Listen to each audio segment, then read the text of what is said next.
Hey. Hey, sis. What up, what up, what up? What's going on? How are you? I'm yet alive. How are you? Same Z's. Welcome back to another episode of Getting Grown with Jade and Keia. That's me. I'm Keia. I'm obviously Jade.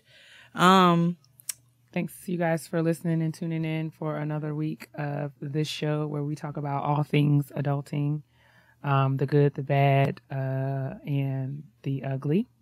And we're excited to be back for episode 23. Yes. We have to first shout out all of our wonderful listeners who I got to meet a bunch of you guys this weekend, and I know a lot of you were asking about my good sis. They were missing you out here, sis. I appreciate that. It's great to be missed. I do apologize. I had to actually do some real live adult things that kept me from participating in the festivities, but from what I could tell on social media, it looked like everybody had a fantastical time out there at the Loudspeakers Network tent at the Afro Punk. Everyone looked amazing and looked like they were having a good time. It looked like Noah was there to greet the people in my absence, so I'm all set. Holding it down for her auntie. I mean, I appreciate her. I mean, we can always count on our third co-host to do what we got to do, to step in, when I couldn't be there. She's the third co-host. Yes, without question. So yeah, it was beautiful to meet so many of you guys. Thank you for all of your support. Being able to see that, it was so overwhelming, but it was amazing. So, and I hope I was nice. That's always my prayer. That's always my prayer. But how are you, sis? I mean, life is lifing, but God got it. I'll be all right. Life be lifing. How are you? What's going on? Life is lifing. It's lifing as well. And sometimes it's not lifing as hard as others, but it lifes. So, but I'm here and I'm happy to be back for another episode. Indeed, I'm grateful. I have perspective. I know that things could always be worse, so we just got to keep it pushing. Make sure you guys are listening on iTunes, SoundCloud, Spotify. You guys are doing a great job of passing the word along, so we appreciate you and ask you to continue to do so Indeed. We can try to continue to grow our community. Outside of that, I can't really... Oh, did you watch Insecure this week? Of course I did. Ooh, so what you got to tell Molly? I don't have many words for Molly. I'm not entirely sure where she is in her life right now, so I'm just going to reserve my comments. I don't really know what else to say to her. I feel like I've said all that I was going to say about Molly and her participating in this situation with Dro the monster. Dro looks like a character out of I don't know, he looks like something out of the Transformers. I'm waiting for him to morph into a Maserati or something. I don't know, but he does look like he would merge into a Maserati or a Lamborghini or a really long car. But I don't know. Anyway, I don't know what she's doing. I feel like something is afoot. I think the next week's episode where everyone at the dinner party is going to be quite telling, because I'm not entirely sure that I believe all that Dro is saying about the details of his open relationship with his wife. I'm not entirely sure if there are rules or if he's being as transparent and honest as I don't know, as he should be. I guess I should say. But I mean, that's all I got from Molly. I mean, hey girl, I can't wait for her to go back to her counselor. I just really want her to utilize this Black woman who has all of these magical gems and wit. I mean, I guess that she's processing and dealing with a lot of different things, but yeah. I mean, this is all, I don't know. I feel bad for Molly because I can relate to her being tired and exasperated and just over her situation.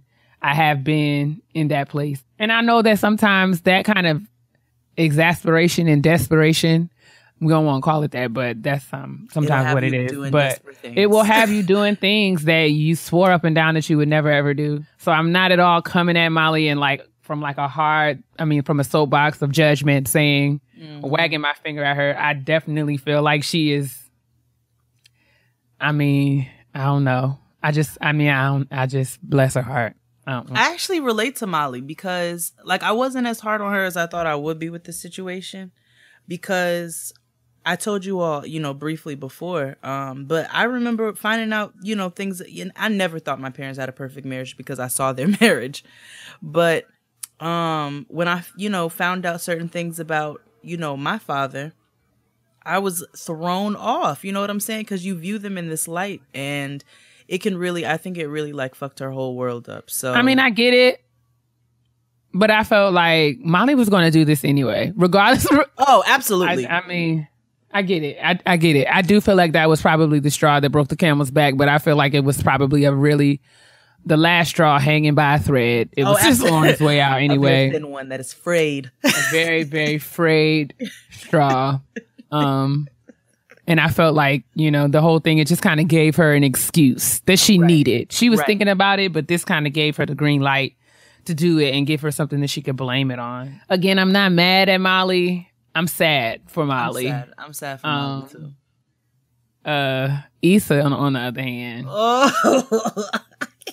I just really wanted her to get somewhere and sit down. I mean, really my girl do. is doing so much. But I feel like it just don't take all of that. She's trying so very hard to be this person. And I feel like, girl, I just don't believe that that's who she is or who she even wants to be. I feel like she thinks it's who she has to be and it's going to make her feel better. But that's why she's so unfulfilled. And she don't realize she just out here making herself look stupider and stupider and stupider every week. Like every week. Listen. Issa, insecure Issa, because we have to separate.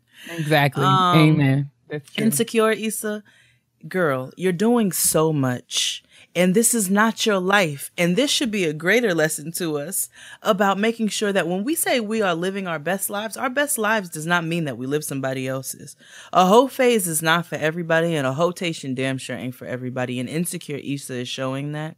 She just doesn't have the range. And I just want her to know that it's okay. It's okay. It's okay. It's okay. If y'all are going to enter the hoe phase, you're going to enter your hotation, there's a couple of rules you got to follow. Outkast has a wonderful song. It's called I'll Call Before I Come. And the chorus goes, I call before I come. You got to sing it. I won't stop over out the blue. Okay. No. Call before you come. Don't just show up at a nigga's door, especially if it's a nigga that you guys don't have a commitment to one another. You are going to get your feelings hurt. And insecure Issa shows you that is exactly what's going to happen. Man. But if you want more of a recap, listen to Insecurity. You better with this commercial. Come on. Right? Every Tuesday. It comes out when Getting Grown comes out. So make sure that you get your rotation in effect and listen to our good sisters break it down and make predictions. Okay. Well, yeah. They make predictions about what's going to happen every single week. So make sure you guys go listen to Insecurity. It's actually the perfect follow-up to the show. Absolutely. And I think did you have any other thoughts on Insecure, or are we just going to send the people to Crystal and Fran? We're going to send them to Crystal and Fran this week. That's probably for the best. Yeah, I think so. All right, let's move on to shout out to my sis then. My sis is popping right now, like. Shout out to my sis this week. Hey. So we have 2 shout out to my sis. One of them is a shout out to my bro. Right. And it is to our good editor, Ty Worley. Indeed. He is celebrating a birthday. Absolutely. We want to thank Ty for all that he does. Ty is responsible for all of the clever sound bites and all of the editing of the show. He edits out all of our flubs and flunders and all the times where, we have interruptions and all kinds of crazy things that happen. So there wouldn't be no Getting Grown without Ty. So we wanted to give Ty a big shout out and hope that he had a fantastic birthday. Absolutely. So, yeah. I saw Ty on his birthday. He was at Afropunk. I gave him some magical unicorn cookies and he was great. So we love Ty and we wanted to make sure that we shouted him out this week because he does so much for us and we appreciate it. True. Little Kim. And we have another. We do have another shout out to my sis. We're going to shout out my good sis, Miss Tania D. Porter of the Green Room Color Suite and a styling bar in Silver Spring, Maryland. Many of you have asked me time and time again, who does your hair, where I get my hair done. So I wanted to feature Tania because she is responsible for my hair and has been since I moved to this area 5 years ago. I met Tania when I had long hair. She was the one who coached me into cutting it all off. And then we have had a great time getting to know one another and really literally doing every single style and color combination known to man. I have had all kinds of hair do's. You sure have. And I have really enjoyed it. I love Tania. She's an absolutely talented stylist and she's a thinking stylist. She will not set you up. She is very much committed to the health of your hair and working within the range of your possibility and your limitations. So whatever, and she will not, have you out here. A lot of times we go to the hairstylist and we have a picture of some model who's wearing a wig or has something that is, very beautiful, but not necessarily attainable or practical. And Tania will sit down with you and explain these things to you and help you to find a happy medium. She will not take your money and then send you out there looking foolish. And she knows she's very knowledgeable. And you guys should all stop by the Green Room and get your needs met. I will leave all of her information, her contact information, her website that features photos of her work and all of her services and all of her booking information so y'all can visit the Green Room and get yourselves together. Okay? Tell Tania that Keia sent you over. I promise you're going to look amazing. Okay? Fantastic. It's called a style bar, so I would imagine that. And then you guys see Keia. She's the definition of being with a different woman. So her hair always looks amazing. It's always different, which means her stylist has a wide range of talent. So I definitely suggest that you all check out the information in the description box and make sure you support Black business. It's going to be a good time. I promise. Support Black business. Support Miss Porter. Go visit the Green Room. It's time for the kitchen table talk. Grab your snacks. Gather around. Fix your plates. And let's settle in for some good grown folks talk. Adjust your seats. Everybody get your scoots out the way. When you hear all the chairs scooting. Oh, my gosh. Yes. I'm very familiar with everyone adjusting themselves into their chairs and getting comfortable. Yes. Do whatever you need to because we're going to settle in for some good combo today. What are you eating this week? What are your snacks? I had a hankering earlier today for some deviled eggs, so I made some. Ooh, tell me how you made them. Exciting. They are exciting. I mean, it's nothing. It's your grandma's deviled eggs. There's nothing too extravagant about them. Just the boiled egg yolks, mayo, relish, seasoning. I probably put a dash of the Dijon mustard in there. I seasoned it up, regular degular, some seasoning salt, some sea salt, black pepper. I put some scallions in there because I wanted a little crunch. What else did I put in there? Ooh, and it adds like like not too strong of an onion, but it adds a little bit. Just a little bit of that. Some garlic powder. I put a little Old Bay in there and a splash of Tony Satris. You better Cajun seasoning. I think that's it. And of course, I would be totally remiss in not hitting it with a splash of the smoked paprika for coloring. Come on, sis. For coloring. For my culture. Because you know what I'm saying? This is true to who I am. Your deviled eggs are not deviled eggs unless they got a little paprika on them. Your deviled eggs, your potato salad, they are not those things without a splash. Your grandmama dropped the ball. Somebody failed you. Somebody failed you. If don't send no bald-headed devil eggs to my table. You got to have some smoked paprika or some paprika on there for coloring. It's important. I don't make the rules. I'm just here to enforce them. Okay? That's it. So that's what I'm snacking on. Can I have some? Because I really like deviled eggs. Me too. I think next time I'm going to actually put a little, I thought maybe I made like a seafood one, get a little crab meat and a shrimp or two. Sis, let me tell you about how you can jazz a deviled egg. You can y'all, okay. like, first of all, your deviled eggs sound exquisite. I'm so proud of them. Did you use sweet relish? Of course. Oh, my nigga. Because what other relish is there? I mean, honest. I don't know. My gosh. So I have put a couple of chunks of jalapeno in my deviled eggs before. For the spice. For the spice. For the heat. And with a touch of honey. Oh, my nigga, when I tell you that is just, sis. That's unexpected. Sis, but it's so good. And then if you guys have like any themes that you want to do, so once we did like a wedding anniversary party for some friends and we did a Mardi Gras theme and we dyed some of the egg yolks with beet juice and made them purple, so we had Mardi Gras deviled eggs. So that's just some ways that you can jazz up your deviled eggs. But my sis definitely did an amazing job of explaining how you should season them properly. Yes, that's it. That's our cooking lesson for the week. That's it. We're gonna have a cooking segment soon, but I'm just eating some leftover cold wings from Crystal's house. Cold wings. Oh yeah, cold wings are delicious. But we went to Crystal's yesterday to watch a Game of Thrones. Oh, she told me that friend was coming, but she didn't tell me that you were going to. Mm-hmm. Me and Tristan, we went. That's awesome. And another friend, we went over by Crystal's and we watched Game of Thrones. Y'all know that I do not watch Game of Thrones, and so therefore it was exciting. It was unbelievable to watch the very last episode. So I'm sure you were quite confused, but I'm sure you just... I think I got enough, but I'm definitely going to watch it. Actually, I have something fun coming for you guys, featured by the Loudspeakers Network and Fan Bros. So we'll have a fun announcement coming soon. We'll be doing some Game of Thrones stuff. Oh. Yeah. I'll tell you about it. You ain't interested.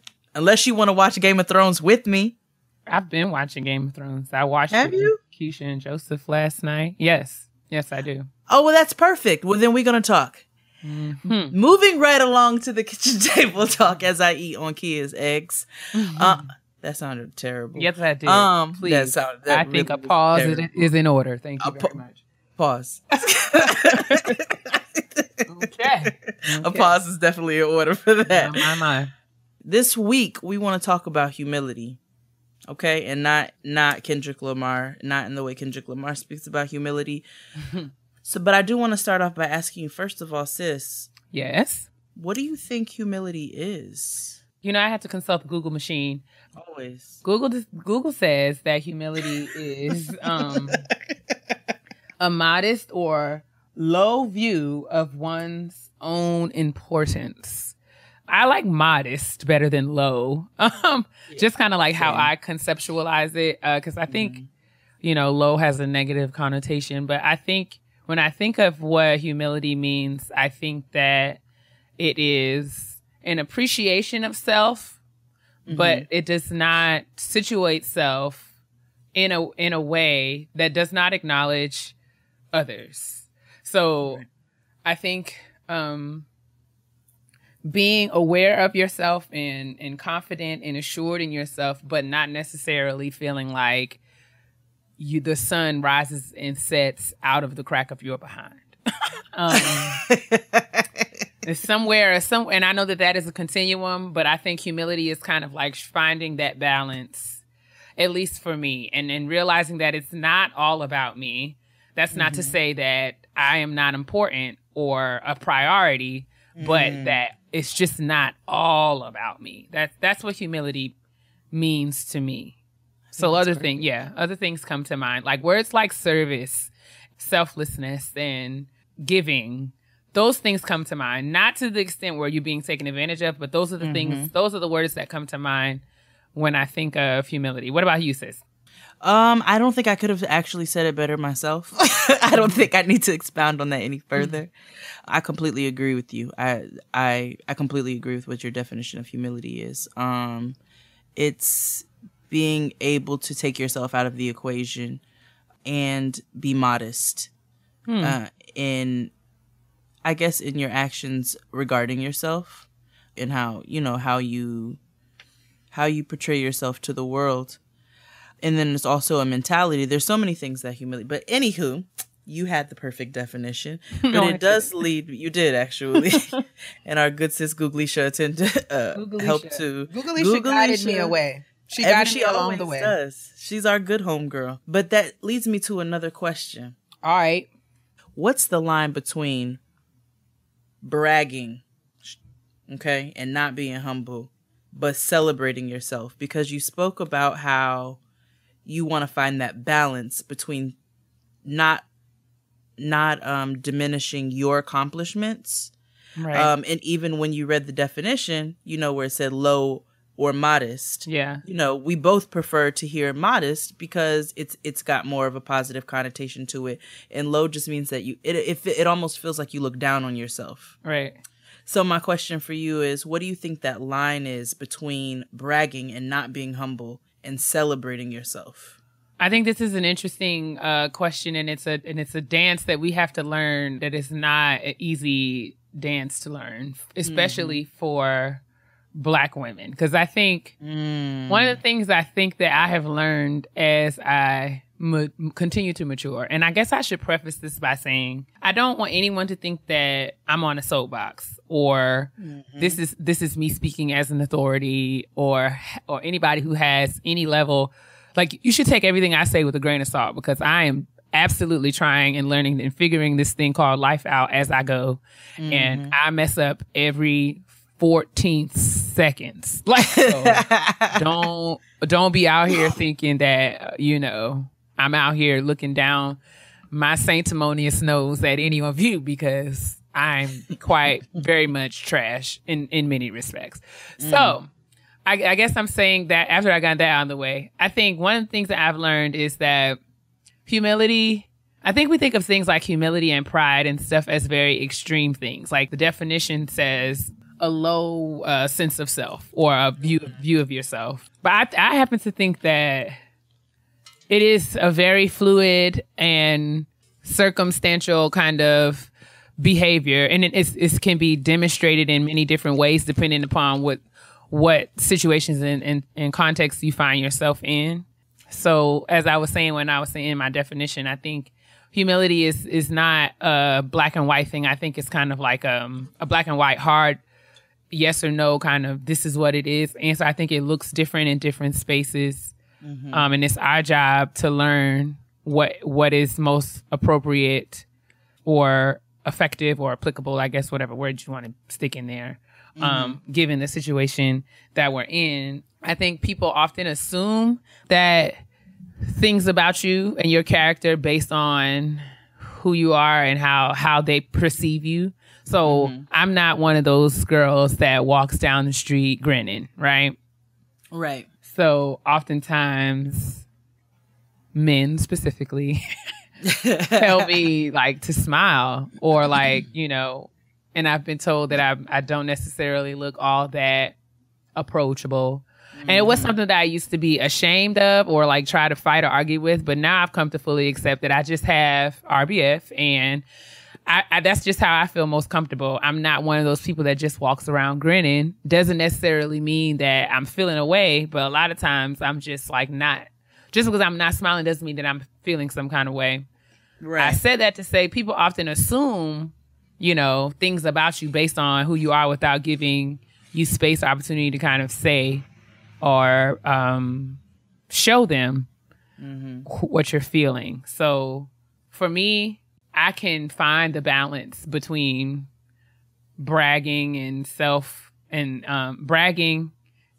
self-appreciation when I have the space to just kind of be myself, engage the situation, and I think when we give one another the space to kind of not assume things about. I don't know if I'm making sense, but I'm saying like we can find that balance when we take the assumptions out. If the assumptions about ourselves and assumption about others, and just kind of like approach people with kind of like the clean slate. And maybe this is not about me, or maybe this is, just kind of give people space and the benefit of the doubt to express who they are and what they feel however they need to, and not take things so personally. So I'm not sure I answered that question, but that's kind of where That's kind of, I don't know. I just went on a journey there. So thank you guys for riding with me. Oregon Trail. I don't feel like I answered the question at all, actually, but here we go. I mean, whatever. Everything that you say is always so profound. It's not because I didn't answer the question. Oh my God. Like I like my chicken wings fried hard and my door knockers all the way to your very clear definition of what humility is. I'm just saying, like, okay, give me a chance to make it right. Okay. So when you're saying, okay, guess I was thinking like how other people perceive you, but you're saying like for myself, is there a difference? Is there a balance between how can I demonstrate that I appreciate and I'm confident in myself and celebrate myself without bragging? Is that what you were asking? Yeah, because when you go to answer that question, you can answer this one too. Do you think that Black women are looked down on for celebrating their own accomplishments? Yes. Okay, go ahead. I'm listening. I do. I feel like people always look at us and assume that we are just in a space and that, they assume certain stereotypical things about a Black woman just off the strength of certain things. Like somebody will look at me and because I have natural hair, they will assume things about my opinions and my views and my standpoints. Like just because we have a tendency to box people in certain. People will think that because I have natural hair, I don't eat pork or I don't, like those. Right. And not a judgment or anything, but people. So I say that to say people often believe that Black women are one way. And a lot of times if a Black woman is too much of something, too much of anything. If she is too much of anything for anyone, the first thing that society and people and tradition and rituals will do is tell that woman to change herself with no questions asked. You know what I'm saying? Like you're too loud. Your laugh is too loud. Like you type like too fast or too hard. Like, anything like you pop your gum. People have made assumptions about me because I'm tall or because I look you in your face when I'm speaking to you or like certain things, especially now. I'm going to be real transparent here because this is real. It's real tough for me. I did not go to graduate school for all those many, many years. Just for the sole purpose. Like, I think people really get caught up in this doctor thing. Mm-hmm. And not to say that I am not appreciative or that I am not grateful for the opportunity. Because I don't see it. I mean, it was something that I worked very hard to do, but I still also see it as a very, very much an opportunity to pursue my education to the extent that I have been able to pursue it and to achieve and earn this credential. Because I understand that, it has afforded me opportunities and open doors that I, did not have access to previously. So this is not about me downplaying the accomplishment. But I feel like sometimes people get real, real hung up on the title and are less concerned with the responsibility or the work that comes with it. And that's been so interesting to me. And I often say the fact that like I have this job and this title does not change that I'm still Keia who pops her gum and loves Cosby Show reruns and, used to have pink hair and jumps double dutch and like all that. Like, I don't know, like I'm still very much the same Keia from White Plains. Right. But that's who humility. Does all the things. But just because I feel like, and what I want people to know is having a PhD is amazing. And I'm very grateful. But it also doesn't mean that the work hasn't stopped. Like I'm not sitting back and resting back and waiting for people to call me doctor and bring me things with my feet up. This means that the work has just begun. You know what I'm saying? Like for me, the work has just begun and I'm still learning and I'm still figuring out my life. So I think people get real hung up on titles without, and that's what I feel like that's the danger of pride, is that we kind of get caught up in the fame or the benefit of certain things, and we forget the responsibility that comes along with it. So I feel like in that sense, Black women are often asked to humble themselves. And I don't agree with that because, you know, I think I see that as kind of like, you're not only not acknowledging me, but you're not acknowledging how hard I had to fight to get here. Yeah. So I still don't feel like I'm answering any of your questions. I'm really bad at this, but no, we just talking. It's fine. You did. I mean, it's true. Black women are looked down upon for celebrating their accomplishments. And I know for a fact, like, I know that. And I think that plays a lot into how we celebrate each other. For instance, since we're using the example of you being a doctor, people who love you and know you know the type of person that you are and know that you're not going to woot and scream and not necessarily celebrate, but I guess publicly celebrate that accomplishments as much as people who love you. You know what I'm saying? And we kind of do that for you. And I think that as a community, we kind of do that for each other as friends, as just different, you know, people who love one another. Even you guys sending us shout out to my sis right. graduation announcements all through graduation season. It's because you wanted to celebrate somebody else, which is also a level of humility. Right. But it's because you wanted to celebrate somebody else. And I think that Black women are often looked down upon for being too much of something, too loud, too you know, you might be an extroverted person and you're looked upon as being entirely too loud and too boisterous. And you know, you've got people like Angela Rye, who's very well informed, and people will look at her maybe and say, oh, she's way too pressed. She needs to calm herself down. She needs to sit herself down somewhere. Why does she need to do that? She's well informed. She has a very clear and concise opinion. Why is it that she cannot challenge you in what you have to say? It is because of people feeling threatened. And I think that it's so key that we look at how we're treated as Black people in general, but especially Black women. And we need to make sure that we find that balance, like he has said, between celebrating ourselves. Because when you have accomplishments, such as getting a PhD or whatever your personal accomplishment is, it deserves to be celebrated. And you deserve to acknowledge the hard work that you've put into something. And I think often we don't do that enough. I mean, I agree. I think for me, I can almost trace the root of it because, you know, I grew up in a household where my mother said things like, you don't get a parade for doing things that you're supposed to do. Mm-hmm. I agree with that to an extent, mm-hmm. but I also feel like I probably could do better or could stand to get more comfortable in kind of flexing a little bit more. And not necessarily, but I guess what my hang up is like, you know, I don't ever want to give myself too much because I know that I'm still very much a person in process and I'm still learning. But I do acknowledge that people will take advantage of you if you don't do that. So that's kind of like a weakness of mine, or something that I shouldn't say that, but it's something that I'm working to improve. Is kind of learning that balance, because maybe I don't have an answer to that question because I haven't really learned it. I will say that I have been in full disclosure and total transparency. I have been turned off when, you know, people just kind of like run down the list of all that they have, you know, like have. For me, it's kind of like a show me the receipts kind of thing.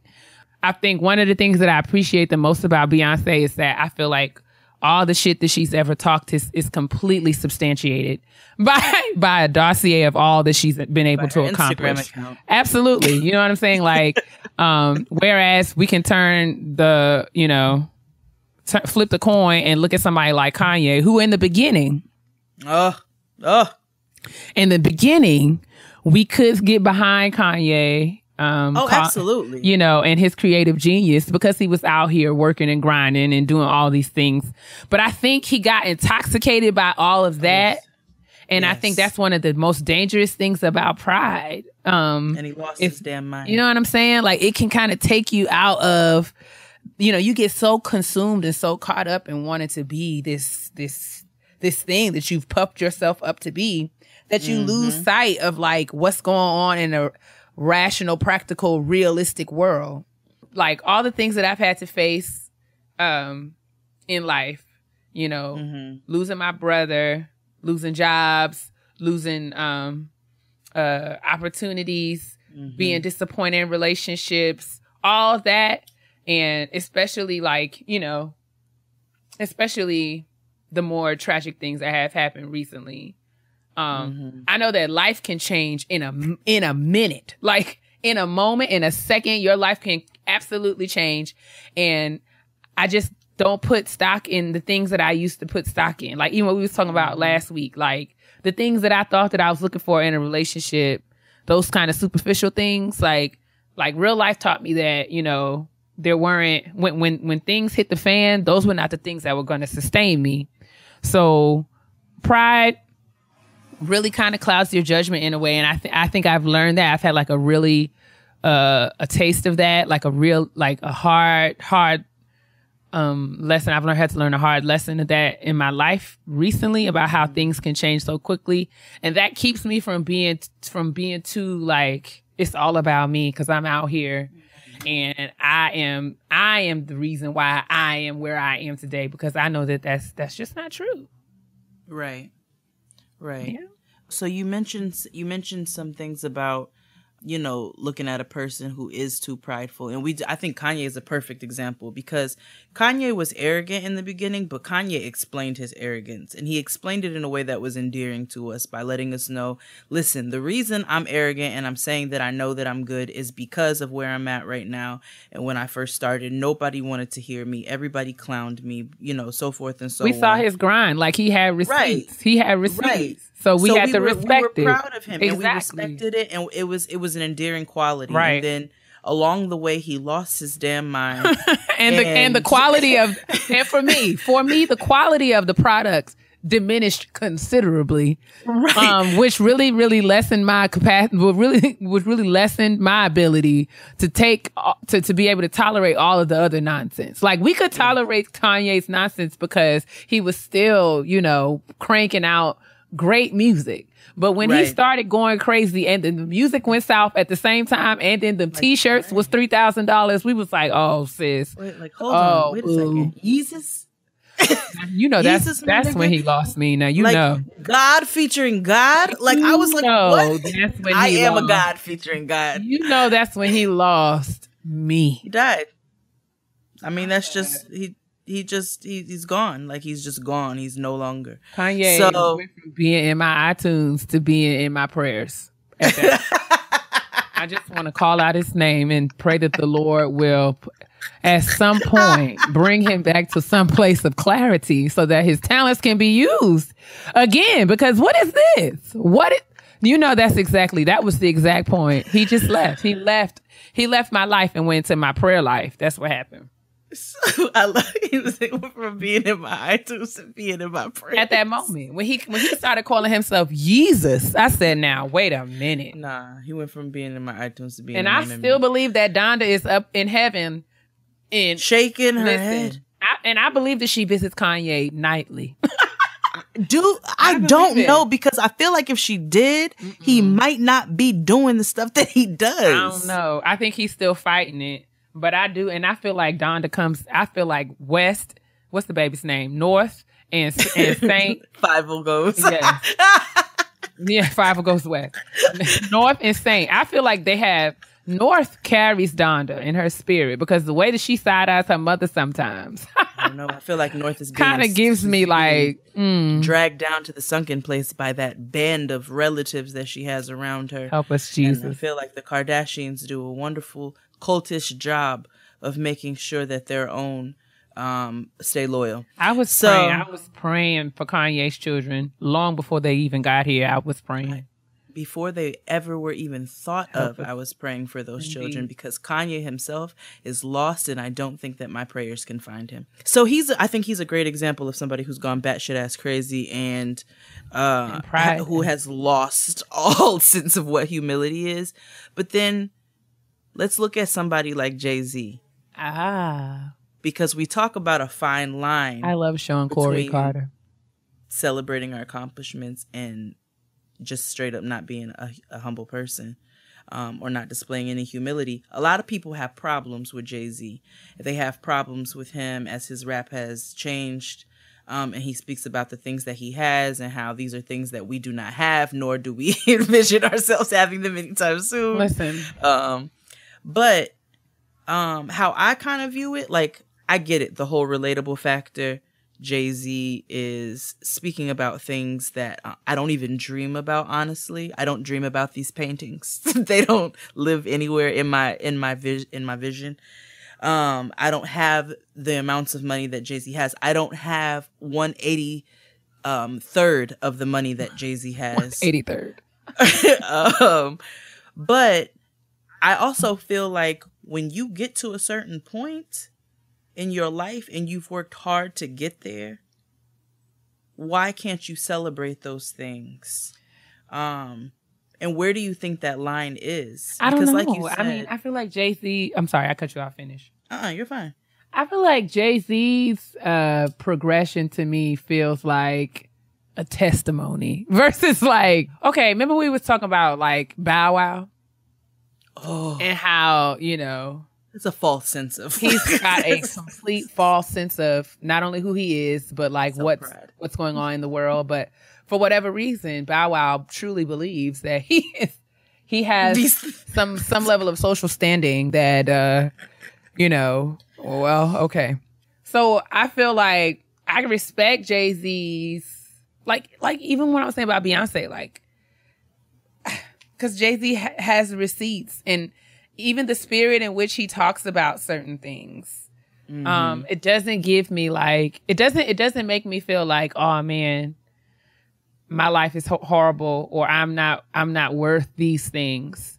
But and this is just my perception. I'm not saying y'all have to agree with me, but when I listen to Jay-Z talk about his success and what he has, it inspires me to want to have that for myself. Not his, but mine. Like, I feel like Jay-Z has and is living within, you know, his purpose and destiny. And he worked hard for it. And we saw him work hard for it.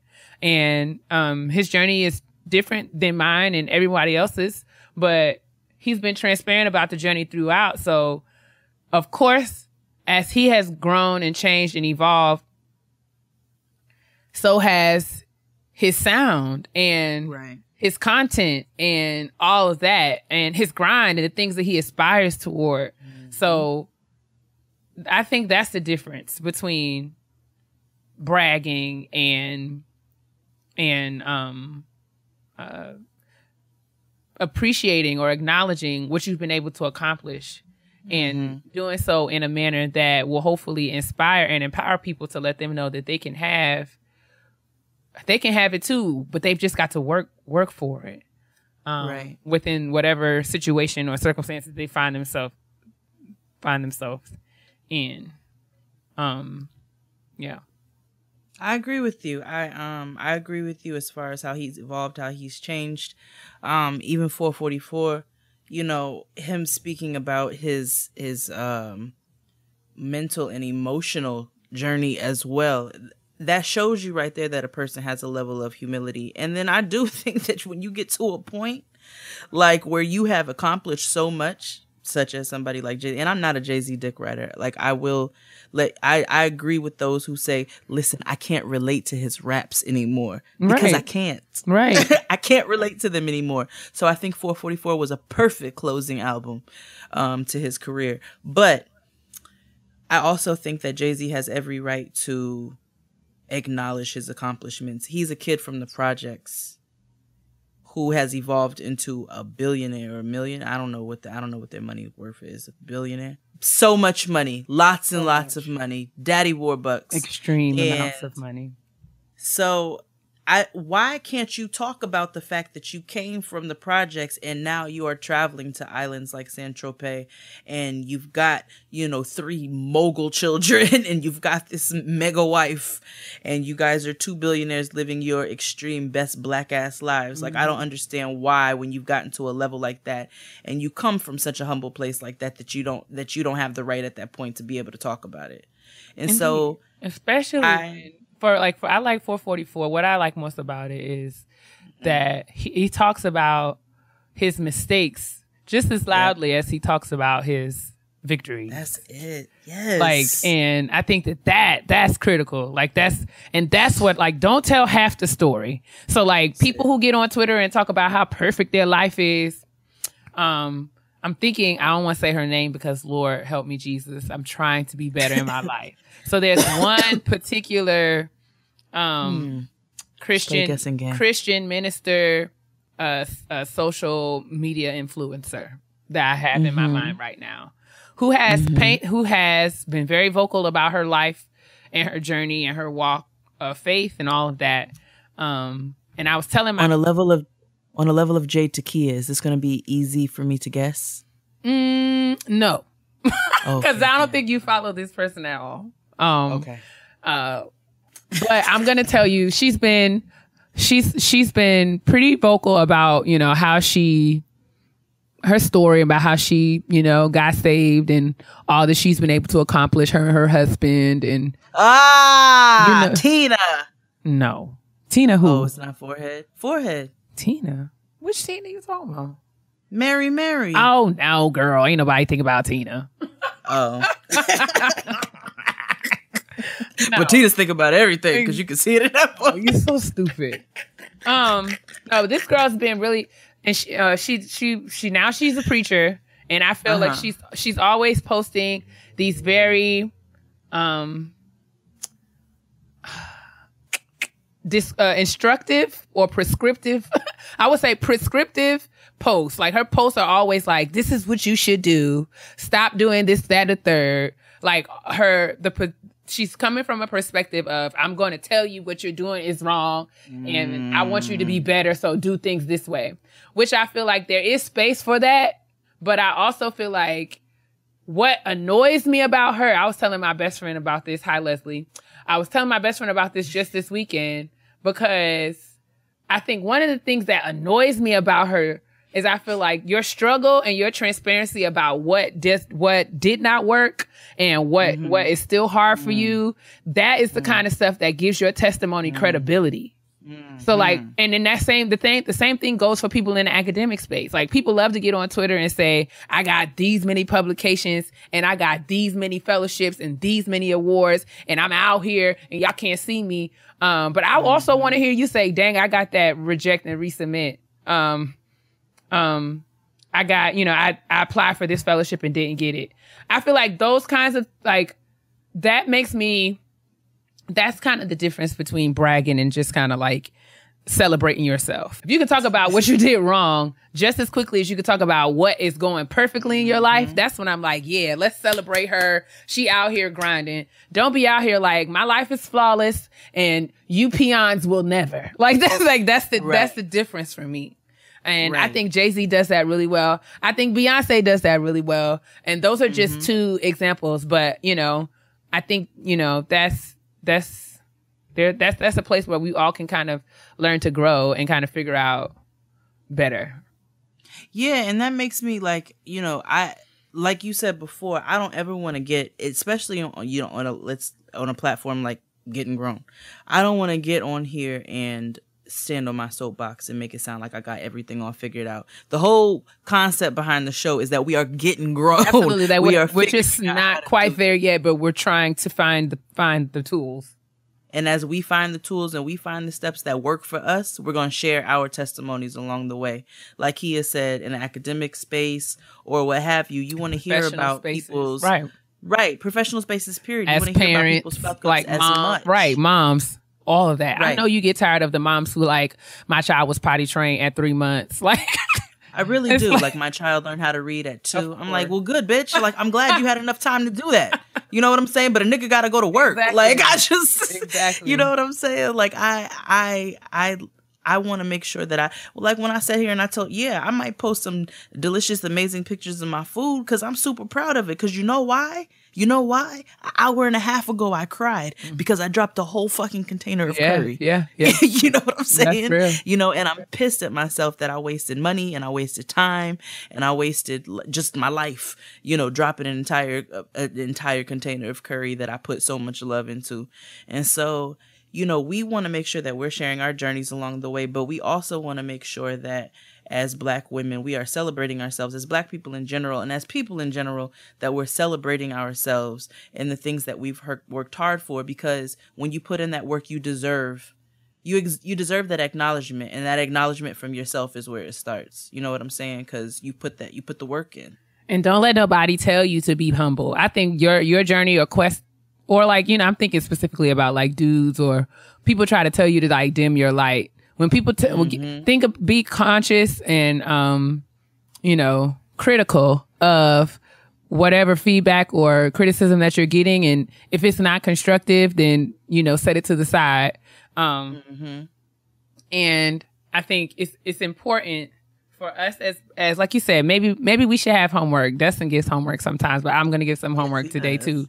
I think it's important since we are often told that you're to this or to that. I think we should find something that you are two of and celebrate yourself. And I'm going to do it. I'm going to find something tomorrow or later this week. I'm going to be like, I'm too tall and I love it, or something like that. Or, and when I want, if you're a listener, I want you to do that too. And, you know, mention us in it. Yeah. Mention us in it and we retweet it. And then I will also affirm you and yours, not everybody's, because, you know, I do have work to do, but, you know, I will try to be intentional about affirming someone else's, saying that I'm too Black, or I'm too this, or I'm too that, or I'm not too anything, or I'm just this. You know what I'm saying? Like, however you want to affirm yourself, do that this week in a public way.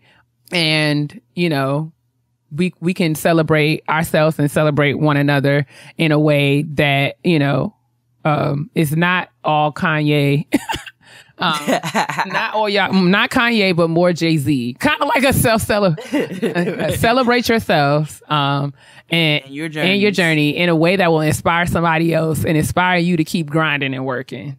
And take that, because that's a good point. Like, take that and use that also to assess yourself on how you feel when somebody else celebrates their own personal accomplishments. How does it make you feel envious? Does it make you feel motivated to want to do more yourself? You know what I'm saying? Do you look at people and say, oh, they think they're perfect because they post in this or they post in that? Like, how do you feel when somebody else celebrates their personal accomplishments? And I think if we also ask ourselves that question, it'll help us to look better into how we can celebrate ourselves and just maybe kind of tweak some things in the meantime. Take responsibility for the baggage that you bring to the table. And, Absolutely. You know, check what it is. You know what I'm saying? Like, that's the good one, sis. Like, you know, if you roll your eyes when somebody celebrates something about themselves, ask yourself what's wrong with you? That's more about you or more about them. Right. So that's honest. And let us know how that goes, and maybe that'll be something that we can pick up at a later kitchen table talk. But I hope that was helpful. I'm sorry that I got all turned around in the beginning of the conversation. I felt like I was very, very much rambling. But as I said before, I'm an introvert. And I process to speak. So sometimes when I think I was still thinking about the question before I was ready to answer it, and y'all had to kind of go with me on that journey. But forgive me. I think I'm an introverted extrovert. Oh, Lord, here you go. What does that mean? No, it's because that's what you said. You can be that. You said you can be an extroverted introvert or introverted extrovert. I did. So, yes, I know that I'm an extrovert based off of the definition because I do speak to process. A lot of times I say things. There are times where I do try to think about what I'm saying, especially now more than ever. But I think that's just part of growing up, period. And making sure that you don't just say everything that flies off your tongue. But I think people think that I'm a lot more maybe boisterous or whatever in person, like as I may sound like on the show, and I'm not. So you just described yourself as an introvert. Where does the extrovert come in? The extrovert comes in where I said I speak to process. Oh, okay. All right. Yeah. All right. See, I'm trying to be thorough here. I'm trying to be thorough. I get you. I think. Anywho. Yeah. That's what's up.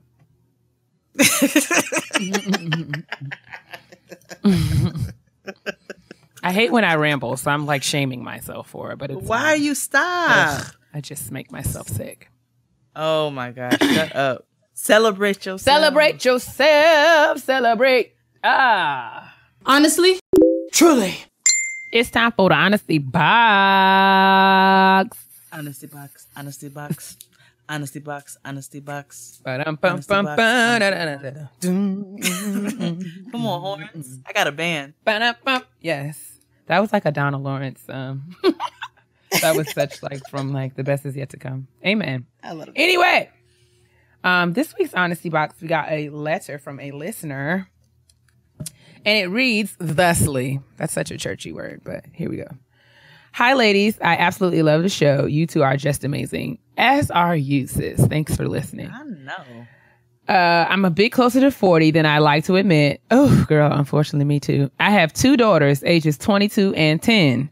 I have always been careful to not bring men around my kids. My 22-year-old has only seen me in 2 relationships in her life, and my 10-year-old has never seen me in a relationship. Some of that is because I was taught everybody that knows you don't need to know your kids. And these niggas are out here literally killing us. The rest of it is I'm socially awkward and have a hard time meeting people. What are your suggestions for meeting people? I'm leery of online dating, but not completely opposed. Keep sprinkling your black girl magic on everything. D. Thanks, D. Thanks, D. Sis, what are your thoughts? Well, first of all, I want to commend you Come on here. extensively. I want to celebrate you, Indeed. sis, for your awesome parenting. I am a staunch believer of the motto of not having introducing everybody to your children. Okay, your children don't need to know like 13 uncles through their lifetime. It's just not, or aunties, however your boat floats. But yeah, they don't need to be knowing niggas like that. So I applaud you for that because I think that's dope. I don't think people need to be introduced to. And I think another aspect of it too is that people don't think about the attachment that kids get to people.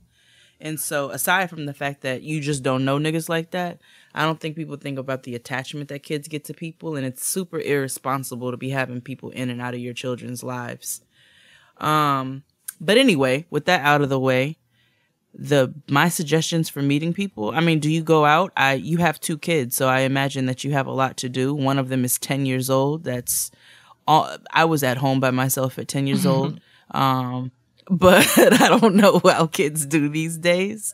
But you got to go out. Like you said that you're socially awkward, so maybe do you have some friends that you can meet up with and you guys can go hang out, just at a bar, at a local lounge or what have you, someplace where you can go chill. You can go find some nice black people activities, go see if there's a speakeasy around, a spades game, a 2-stepping competition, and go and have a couple drinks with your girlfriends and just chill. And then, niggas will come to you. I agree. I think that, to add to that, I am a firm believer in I'm a firm believer in operating within the bounds of who you are. Like I don't think that you should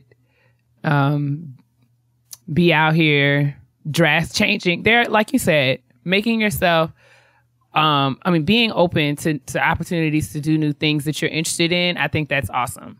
But I don't want you to, I don't feel like you have to totally change who you are, to meet people, to meet the people that you're supposed to meet. Because I do believe that, we are set up the way we're set up for a reason. And yeah, so I think sometimes I just don't want you out here looking like Issa, sis. Like I feel like Issa is a prime show Issa on Insecure, not Issa in real life. I think Insecure Issa. Yes, I think Issa is a prime example of how being too much of something that you are not, or being something that you are not, will have you out here looking stupid. You have to learn, and it's okay to not really know, like get to know yourself and just be comfortable in those spaces. And I believe that I'm a firm believer that if I do things that I enjoy doing and focus on enjoying those things, then meeting people comes with that territory. Like I'm awkward as well, and I've never ever really been good in going out and meeting people. I'm gonna go out and meet some people. I feel like every time I've said that, it ended terribly. But when I've been out and just been being Keia in spaces where I like to, be, the people who I'm supposed to be connected to, whether that be in friendships or romantically, those people just kind of enter my life in a very organic way. Like, it's like I think we have to I don't think you have to do anything specific to meet people other than just be intentional about having a good time in your life. Like, do whatever it is that you like to do and do the hell out of it. Like, if I'm going to like I said, I like to go to the mall. I like to shop. I like to do things. And when I do that, and then if I'm having a bad day and I want to do that and to kind of lift my spirits or whatever, I will get dressed and put on a face just to walk into the Aldo, sis, and try on some shoes. Like, you know what I'm saying? So I just walk around the outlets and see what's popping in off Fifth Avenue, Saks off Fifth or something like just because I'm out and I'm doing the things that I enjoy doing. And when you are out doing the things that you enjoy doing, you kind of give off this kind of vibe that people is like, oh, look at her. I wonder what she's doing, who she is. Maybe I want to go meet her or talk to her or whatever. So yeah, if you want an online date, then do it. But don't feel like you have to do it or you have to do it a certain kind of way. Like, just live your life, sis. I hope that's helpful. Keia took the words right out of my mouth, because if you're not doing what you love to do, you're going to meet somebody who is, I get it, opposites attract, but I'm also a very firm believer in having some similarities and having some things in common. And so when you're doing things that you enjoy doing, you're going to meet somebody else who enjoys things that you enjoy doing too. And y'all can enjoy doing them together. And when you don't focus so much on actually meeting somebody and you go out and you actually have a good time, that's when it happens. Right. And then don't be scared of the online territory. I get it. It's a whole lot of creeps and weirdos out there, but it might help you to weed out some people who don't have common interests with you. And you might be able to find people, if there are certain things that you're into that are very specific, you may be able to find people who are also into those things as well. And then you guys can meet up in those spaces. So, like Keia said, I think it's just about living your best life. And then a person who's supposed to fall into that will fall into that. That's it, sis. Thanks for writing, D. I hope that this is helpful. As always, guys, if you have a question for us, you want us to kind of weigh in on or have some conversation or discussion about, send us an email at gettinggrownpodcast@gmail.com. We would love to read your letter on the air. And I love when you all put in the subject line what it is, when you put petty peeve, when you put awesome. Honesty box, when you put kitchen table you better talk. Tell them. I just want to put that little note out there. We love when you guys it kind of helps us to be a bit more organized, because listen, this inbox be popping. Sometimes it's hard to kind of figure out what to tackle first. If y'all would just help us out by letting us know in the subject line what it is that you're talking about, then we can kind of get through the emails a lot faster. Wouldn't that be awesome? Absolutely. But yeah, thanks so much for writing in, D. Thank y'all for listening, and we're gonna move on to Black Women Self-Care. I deserve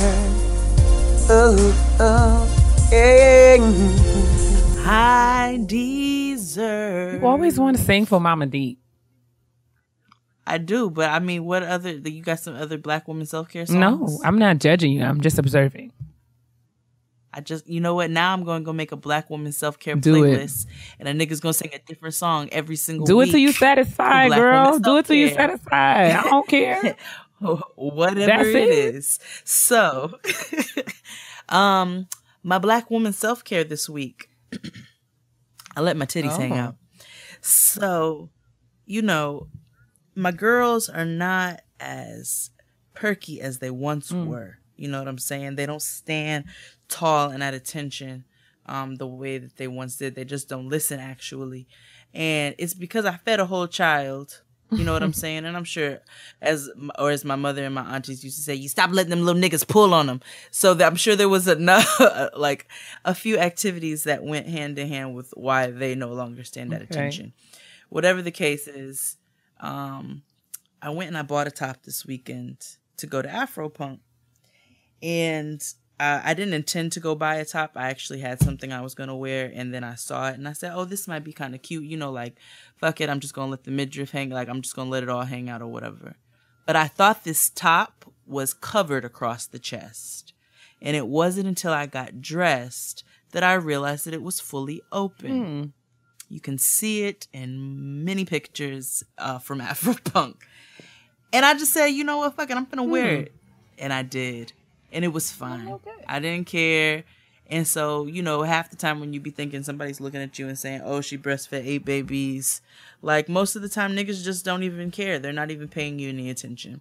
And so that's my Black woman self-care this week. I let my titties hang out. Well, all right. What about you, sis? I bought a book. You always shame me. How is that shame? You asked me what I did. It's my own. I'm just projecting. That's all. I'll be like, I let my titties hang out. You're like, yes, I bought a book. I did. I wanted to be. I needed a mental escape this week. Dealing with all the crazy that's going on in my life right now. So I decided that I was going to buy a book because I like to read and reading makes me feel better. So I went on Amazon. Now this is like, it wasn't like a exciting book that anyone would really care about or read. This was like it was like a book for work. But it's a project I'm working on.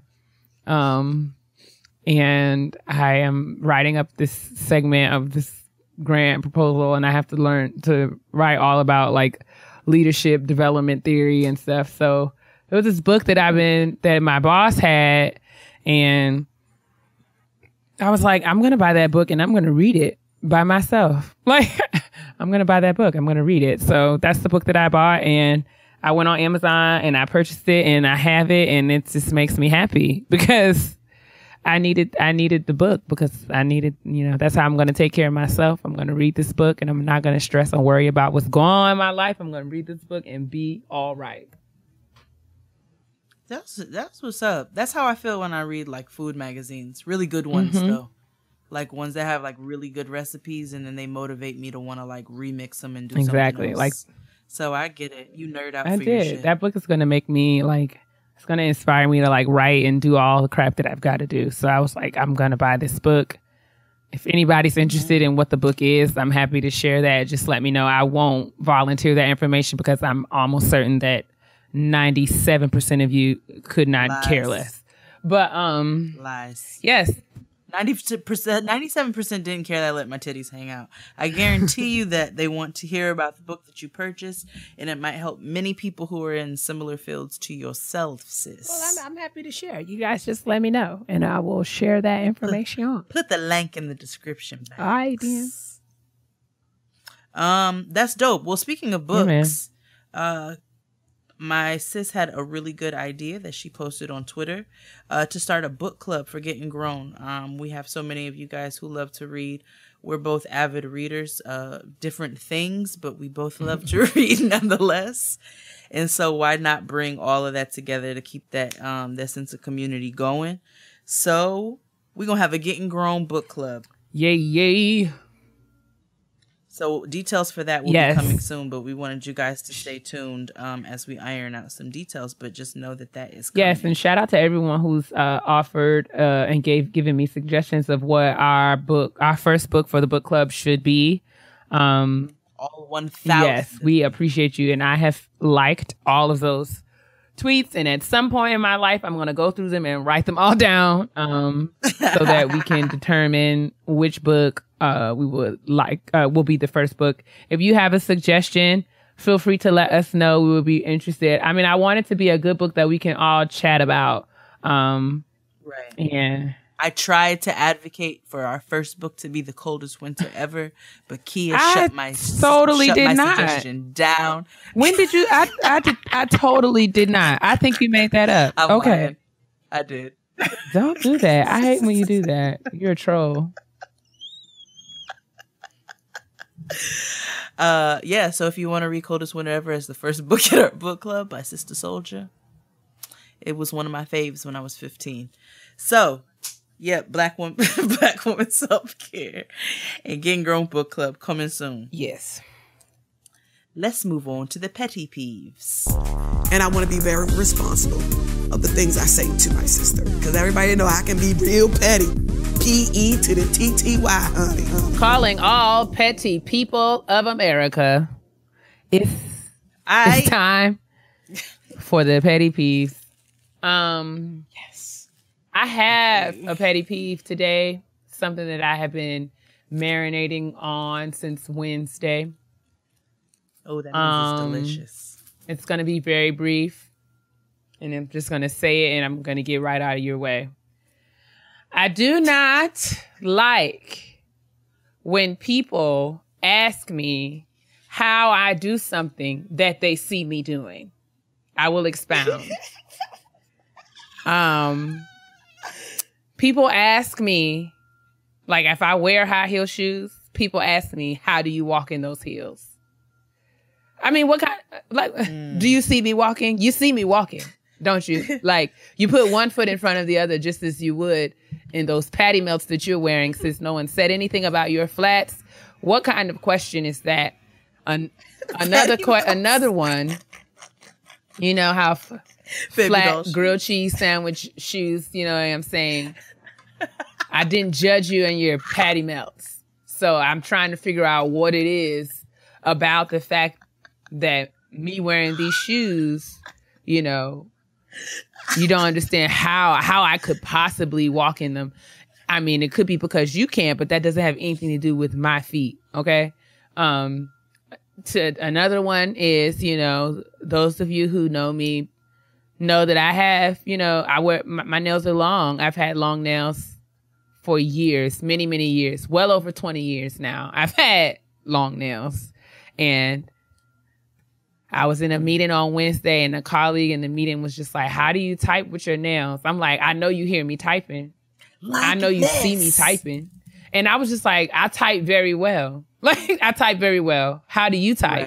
Right. Like, don't ask me how I'm doing something that you see me doing. If you don't need to know how I'm doing it, all you need to know is that I'm doing it, or do you even need to know that? Because this is my business over here.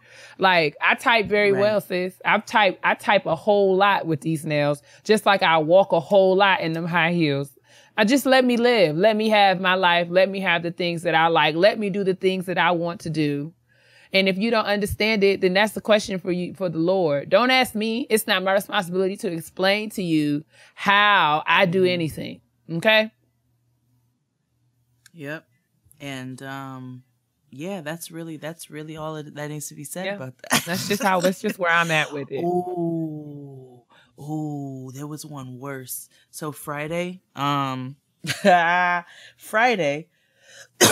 Fran, Crystal, and I took Noah to the Museum of Natural History because Noah and myself, we wanted to look at the dinosaur bones. So we left, right? And we met Antoinette outside. Antoinette got this beautiful regal braid up, okay, done by this amazing braider out of the Bronx. I'll be sure to post her information in the description box because she is fantastic. And if you want examples of her work, you can go to aroundthewaycurls.com and look at Antoinette's hair from Afropunk. But anyway, she was out there, and so we walked past this family, and this white dude goes, "How much do you pay to get your hair like that?" I mean, you asked me for his file. Your next question is, what's my PayPal information? Otherwise, I don't see how this has any bearing. That's exactly what she Are you going to pay? She said, "Oh, are you going to pay for it?" And then so I proceeded. So I just want to let you all know that he was George Costanza about the head. So I looked at him and I said, "Well, are you looking to get your hair done like that?" Like, what do you think's getting ready to come from that kind of question, sir? And I know they mean well. Do I they? know they do. But just stop. Stop asking stupid ass questions. Anyway, my petty peeve this week. I'm actually going to read a petty peeve. It says, "Hey ladies, my petty peeve is when adults walk in front of their children. So many times when walking down the street, I see parents walking and see their small child or children lagging behind. Like, girl, why are you 10 steps in front of your child? What if someone comes up from behind and snatches that baby up? You won't even know because you all the way up there staring at your phone. Hold your damn baby's hand, or at least have them walk beside you or in front of you. One time while waiting for the bus, I saw a woman walking and her son dragging behind. He tripped and fell, and she just kept on walking because she didn't even realize. The baby was no more than 2 years old, and even though he was fine, he was just laying on the ground like, so who's about to pick me up off the ground? I had to yell out to her like, excuse me, miss, your baby Terrible. just fell. Shaking my head. Don't walk in front of your children. Thanks, ladies. Love the show. You guys are awesome. You're awesome, and you're awesome for that petty peeve because I absolutely hate when people walk in front of their kids. What kind of world do you think that we live in where niggas don't want to snatch your baby up? Or that your baby is not getting ready to veer off into traffic? Like, pay attention. So, yes, always walk beside your children. I understand wanting to give them independence, letting them walk on their own. You want to let them walk on their own a little bit. Let them walk in front of you, but don't let your baby walk behind you. That shit is crazy. Amen. And that is another episode of Gettin. Hopefully y'all didn't hate it. Ow. Yes, thank you guys so much for listening. As always, thank you for supporting and liking and commenting and sharing. Thank you for all the tweets and emails that we receive, all the Facebook 5 stars and all of that. Y'all are really amazing. Shout out to everyone who visited the Loudspeakers Network.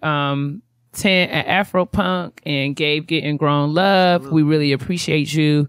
Shout out to everybody. We really, really, really, really love y'all. Oh my goodness. And I think that's it, sis. Yeah, I'm overwhelmed, sis. I was overwhelmed. Like, the love was crazy. And you saw our names on the step and repeat. So, yeah, you guys definitely showed and are showing mad love, and we really, really, really appreciate you all. But I think that's it. I just want to make sure that niggas moisturize their souls. Listen, your soul can be ashy, and it will show on your face. So sure drink will. your water and mind your business and stay moisturized because your black will certainly crack if it's dry. Goodbye. Adios.